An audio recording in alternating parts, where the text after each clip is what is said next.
नमस्कार दोस्तों। तो कैसे हैं आप सभी लोग। स्वागत है आप सभी का फिर से एक बार मेरे यूट्यूब चैनल पर।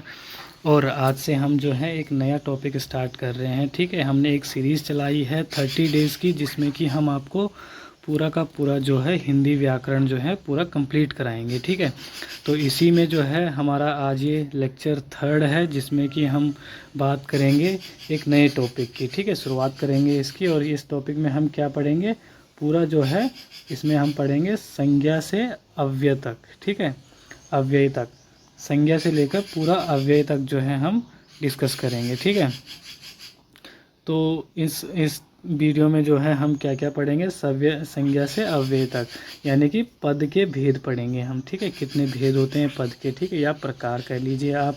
तो जनरली जो है 5 होते हैं पद के भेद। कौन कौन से होते हैं, संज्ञा, सर्वनाम, विशेषण, क्रिया और अव्यय। ठीक है, ये सब चीज़ें हम इस टॉपिक में पढ़ेंगे। ठीक है, इससे पहले वैसे संधि का टॉपिक था, लेकिन वो बड़ा टॉपिक है, उसे हम आराम से इनके बाद पढ़ेंगे। ठीक है, तो सबसे पहले देखिए, सबसे पहले हम इस वीडियो में हम डिस्कस करेंगे संज्ञा के बारे में। ठीक है, और अगली वीडियो में हम सर्वनाम के बारे में पढ़ेंगे।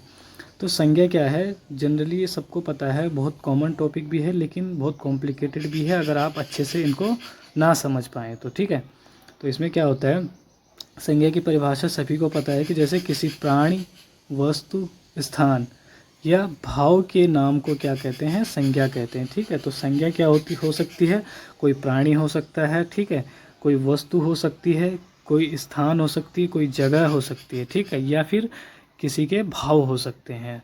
और इसी चीज़ को हम क्या कहते हैं, संज्ञा कहते हैं। ठीक है, तो आगे अगर हम बात करें कि संज्ञा के जो हैं कितने भेद होते हैं। ठीक है, तो संज्ञा के देखिए जनरली 2 उसमें जो है इसको कैटेगराइज किया जाता है। ठीक है, या तो व्युत्पत्ति के आधार पर, और एक होता है अर्थ के आधार पर। ठीक है, तो व्युत्पत्ति के आधार पर अगर हम बात करें तो 3 प्रकार के होते हैं। ठीक है, जो व्युत्पत्ति के आधार पर है संज्ञा 3 प्रकार की होती है, और अर्थ के आधार पर 5 होती है। ठीक है, व्युत्पत्ति के आधार पर कौन कौन सी होती है, एक होती है व्यक्तिवाचक संज्ञा, एक होती है जातिवाचक संज्ञा, एक होती है भाववाचक संज्ञा।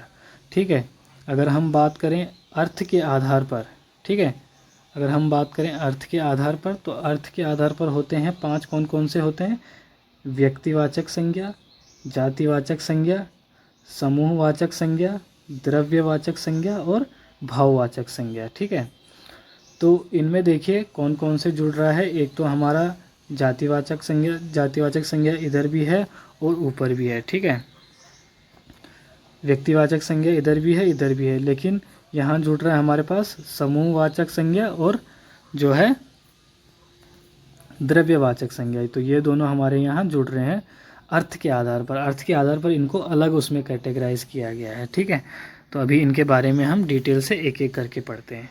ठीक है, तो जो सबसे पहला है हमारा, वो है हमारा व्यक्तिवाचक संज्ञा। ठीक है, तो व्यक्तिवाचक संज्ञा क्या है, वह संज्ञा जो एक व्यक्ति और एक वस्तु और एक स्थान के बारे में बोध कराती है, वह व्यक्तिवाचक संज्ञा कहलाती है। ठीक है, तो व्यक्तिवाचक संज्ञा में क्या होता है, व्यक्तिवाचक संज्ञा का मतलब है कोई स्पेसिफिक या फिर किसी पर्टिकुलर, या तो व्यक्ति होगा या फिर पर्टिकुलर कोई जगह होगी या फिर कोई पर्टिकुलर चीज़ होगी। उस चीज़ के बारे में जो हमें ज्ञात कराता है, बोध कराता है, वो हमारी होती है व्यक्तिवाचक संज्ञा। ठीक है, अब देखिए क्या है कि यहाँ पर एक नोट है छोटा सा, जो एक से अधिक के बारे में बोध कराती है वह जातिवाचक संज्ञा कहलाती है। ठीक है, मैंने क्या करा कि एक व्यक्ति, कोई एक व्यक्ति होगा, कोई एक वस्तु होगी और कोई एक स्थान होगा, कोई पर्टिकुलर एक चीज़, तो वहाँ पर क्या हो जाएगा, हमारा व्यक्तिवाचक संज्ञा हो जाएगा। उदाहरण के लिए देखते हैं हम, उदाहरण से आपको ज़्यादा क्लियर होगा, जैसे कि गंगा। ठीक है, तो गंगा एक नदी है। ठीक है, लेकिन स्पेसिफिक नदी की हम बात कर रहे हैं, गंगा और कोई नहीं है, सिर्फ एक ही नदी का नाम गंगा है, तो ये क्या हो गया, एक स्पेसिफिक हो गया, यानी कि व्यक्तिवाचक संज्ञा होगी। हिमालय हो गया, रामपुर एक जगह का नाम है, किसी और जगह का नाम, दूसरी जगह का नाम रामपुर नहीं है, इसीलिए क्या हो गई है, व्यक्तिवाचक हो गया।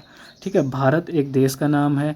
ठीक है, पवन, पाकिस्तान, काला सागर, सूर्य आदि, तो ये चीज़ें देखिए, ये ऐसी चीज़ें हैं जो एक पर्टिकुलर विशेष चीज़ का नाम है। ठीक है, तो इसीलिए जो जो भी शब्द हमारे जो है किसी पर्टिकुलर एक व्यक्ति, वस्तु या फिर स्थान के बारे में बताएंगे वो हमारे हो जाएंगे व्यक्तिवाचक संज्ञा। आई होप कि आप सभी को क्लियर हो गया होगा। ठीक है, तो जो अगला है हमारा व्यक्तिवाचक संज्ञा। ठीक है, अगला कौन सा टॉपिक है हमारा? व्यक्तिवाचक संज्ञा। और व्यक्तिवाचक संज्ञा में देखिए व्यक्तिवाचक संज्ञा हो गया है, अगला है हमारा जातिवाचक संज्ञा। ठीक है, जातिवाचक संज्ञा क्या होती है? जातिवाचक संज्ञा होती है हमारी वह संज्ञा जो एक जाति वर्ग के बारे में बोध कराती है, वह जातिवाचक संज्ञा कहलाती है।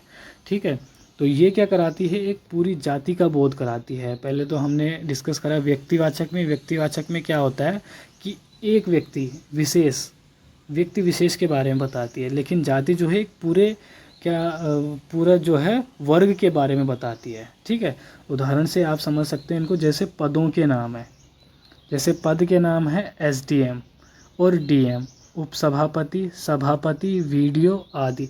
तो ये क्या है? एक पदों के नाम है। पदों के नाम तो यह क्या करा रहे हैं? मतलब एक जाति का बोध करा है। जैसे एसडीएम है तो एसडीएम तो एक जगह का होगा, ठीक है, दूसरी जगह का होगा, तीसरी जगह का। तो जो सारे एसडीएम हैं, जितने भी सारे एसडीएम हैं वो क्या करा रहे हैं? एक जाति का बोध करा रहे हैं।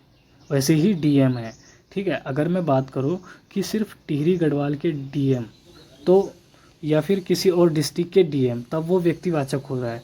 लेकिन अगर मैं कह रहा हूँ डीएम तो वो पूरा एक डीएम, जितने भी डीएम हैं उन सबका बोध करा रहा है। ठीक है, वैसे ही सभापति, वीडियो आदि। ठीक है, अभी व्यवसाय का नाम जैसे डॉक्टर है, तो डॉक्टर क्या है? एक जाति का बोध करा रहा है, क्योंकि डॉक्टर के अंदर सारे के सारे जो हैं डॉक्टर आ जाते हैं।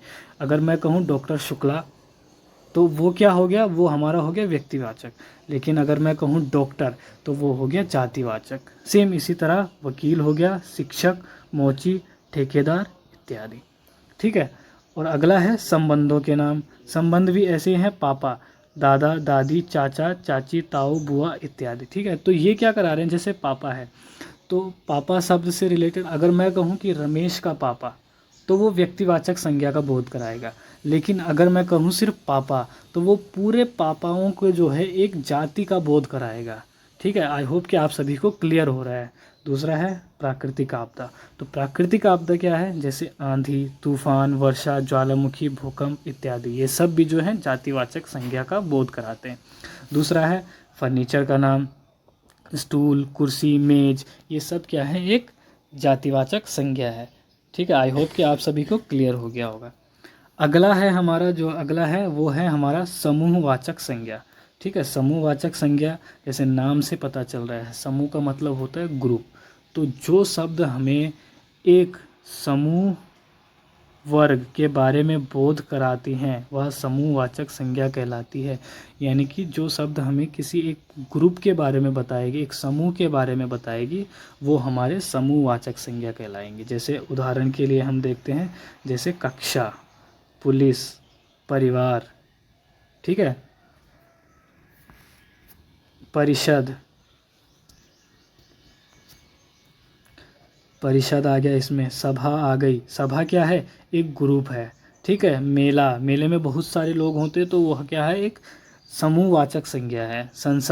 संसद भी एक व्यक्ति से नहीं बनती है, कई सारे व्यक्ति उसमें मिलते हैं तब जाके वो एक ग्रुप बनता है, तब संसद बनती है। ठीक है, तो ये क्या करवा रहा है? एक समूहवाचक संज्ञा का बोध करा रही है। सेना, बारात, आयोग, समिति, चुनाव, झुंड, गुच्छा, संगठन, मंच, मोर्चा, दल, जैसे महिला मंडल दल है, कोई भी दल है तो वो दल क्या है? एक समूह है, इसीलिए वो समूहवाचक संज्ञा है। पार्टी, बीजेपी पार्टी हो, कांग्रेस पार्टी हो, कोई भी पार्टी हो तो वो क्या है? एक समूह है। ठीक है, गिरोह, कर्मचारी, अधिकारी, पुस्तकालय, तो ये सारे के सारे जो हैं क्या एक समूह का बोध कराते हैं, इसीलिए इन सबको क्या कहते हैं? समूहवाचक संज्ञा कहते हैं। ठीक है, अब अगला है हमारा द्रव्यवाचक संज्ञा। ठीक है, तो द्रव्यवाचक संज्ञा क्या है? द्रव्यवाचक संज्ञा वह संज्ञा जिसे मापा व तोला जा सके लेकिन गिना ना जा सके, द्रव्यवाचक संज्ञा कहलाती है। ठीक है, ऐसे संज्ञा जिनको क्या कर सकते हैं हम? तोल सकते हैं, माप सकते हैं, लेकिन उनको गिन नहीं सकते हैं, वो हमारे द्रव्यवाचक संज्ञा होती हैं। उदाहरण से आपको स्पेशली क्लियर हो जाएगा, जैसे दूध। ठीक है, तो दूध क्या है, एक द्रव्य है। द्रव्य है तो क्या है, मतलब कि इसको तोला तो जा सकता है लेकिन गिना नहीं जा सकता है। जब आप कभी दूध लेने जाते हो तो आप कहते हैं कि मुझे 1 लीटर दूध चाहिए, ठीक है, या 1 किलो दूध चाहिए। तो लेकिन आप ये नहीं कहते कि मुझे दो दूध चाहिए, 3 दूध चाहिए, 4 दूध चाहिए। ठीक है, इनको गिना नहीं जा सकता है लेकिन सिर्फ मापा और तोला जा सकता है। ठीक है, जैसे दही का भी उदाहरण है। सोना, चांदी, पीतल, मक्खन, लकड़ी, गेहूँ, तेल, चाय, पानी। ठीक है, तो ये सारे जो हैं, सारे के सारे हमारे किस में आते हैं, सारे के सारे हमारे आ जाते हैं द्रव्यवाचक संज्ञा में। अगला है हमारा भाववाचक संज्ञा। ठीक है, भाववाचक संज्ञा क्या है, वह संज्ञा जो गुण, धर्म, स्वभाव और भाव के बारे में बोध कराती है, वह भाववाचक संज्ञा कहलाती है। या तो वो गुण के बारे में बताएगी या स्वभाव के बारे में बताए कि वो इंसान का स्वभाव कैसा है, उसके गुण क्या हैं, या उसके भाव क्या है, वो कैसा जो है फील कर रहा है। ठीक है, तो ये ऐसे शब्द जो होंगे वो हमारे भाववाचक संज्ञा होंगे। जैसे उदाहरण के लिए क्रोध। ठीक है, तो क्रोध क्या है, एक भाव है। तो क्रोध भाव है, इसीलिए भाववाचक संज्ञा आ गई। ईमानदारी, तो ईमानदारी क्या है, गुण है, किसी व्यक्ति का गुण है, इसीलिए ये क्या आ जाएगा, भाववाचक संज्ञा में आ जाएगी। हया, गरीबी, दया, सुंदरता, नमत्व, मिठास, गुरुत्व, जलन, चुभन, ईर्ष्या, खुजली, ये सारे के सारे जो हैं भाववाचक संज्ञा के उदाहरण हैं। ठीक है, तो अगली वीडियो में हम डिस्कस करेंगे सर्वनाम के बारे में। संज्ञा के बारे में हमने पूरा डिस्कस कर लिया है इसमें। अगर आपको कोई भी डाउट रहता है किसी भी टॉपिक के रिगार्डिंग तो आप कमेंट सेक्शन में पूछ सकते हैं। ठीक है, तब तक के लिए धन्यवाद, मिलते हैं अपनी नेक्स्ट वीडियो में।